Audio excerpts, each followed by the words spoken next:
Mọi sự chân thành khi đối phương hết yêu thì đều chỉ là cho nực cười. Có nhiều người thường hỏi làm sao để biết họ hết yêu mình. Khi đàn ông hết yêu, họ sẽ không thay đổi toàn bộ từ cử chỉ, hành động, thói quen. Sẽ không thay đổi 180 độ mà thay đổi từ từ chậm rãi. Để đến khi bạn nhận ra cả hai đã vô tình cách nhau một quãng đường rất xa.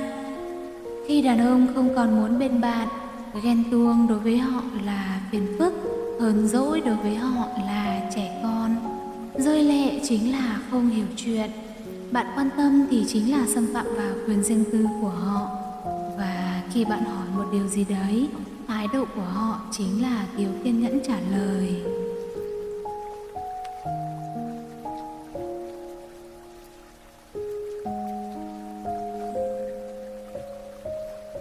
Khi một người hết yêu, thứ có thể dễ dàng nhận ra chính là đối với bạn, họ không còn đủ kiên nhẫn.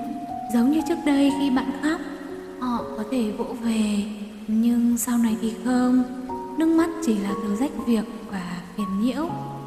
Vậy nên khi phát hiện đối phương đã dần có khoảng cách với mình, nhận ra đối phương đã không còn muốn bên cạnh, đã quyết định quay đi thì đừng nhìn lại. Quyết định quên đi thì đừng bao giờ nhớ. Quyết định rời bỏ thì dù có gặp lại cũng đừng mở miệng nói câu chào. Hãy nhớ, trên đời này bất kể ai ngoài xã hội cũng có thể phản bội bạn, nhưng bạn tuyệt đối đừng bao giờ phản bội chính mình. Khi một người không biết yêu thương bản thân thì không ai yêu thương bạn cả. Khi biết họ hết yêu cũng đừng lấy điều ấy mà quá đau đớn, mà hãy coi nó như một chuyện cười. Quá buồn cười phải không? Bài học của cuộc đời cho dù đi đến cuối đời cũng sẽ không thể học hết.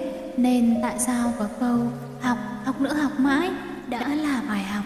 Học để sau này đừng bao giờ phạm lại một sai lầm lần thứ hai. Hãy nhớ, bạn yêu một người bao nhiêu không đồng nghĩa họ sẽ yêu lại bạn bằng ngần ấy.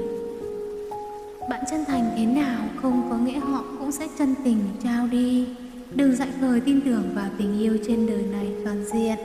Cuộc sống chính là đôi khi bạn cố chấp không buông tay, nhưng chưa chắc họ đã muốn nắm lấy tay bạn. Trên đời này đến cạnh nhau thì chỉ cần một lý do, nhưng chia tay thì lại có rất nhiều lý do cho dù là bất hợp lý. Nhưng đối phương lại cố gắng biến nó thành hợp lý một cách đầy phi lý nực cười. Cố chấp vì một người trong đời cũng đồng nghĩa họ phải bất chấp vì mình.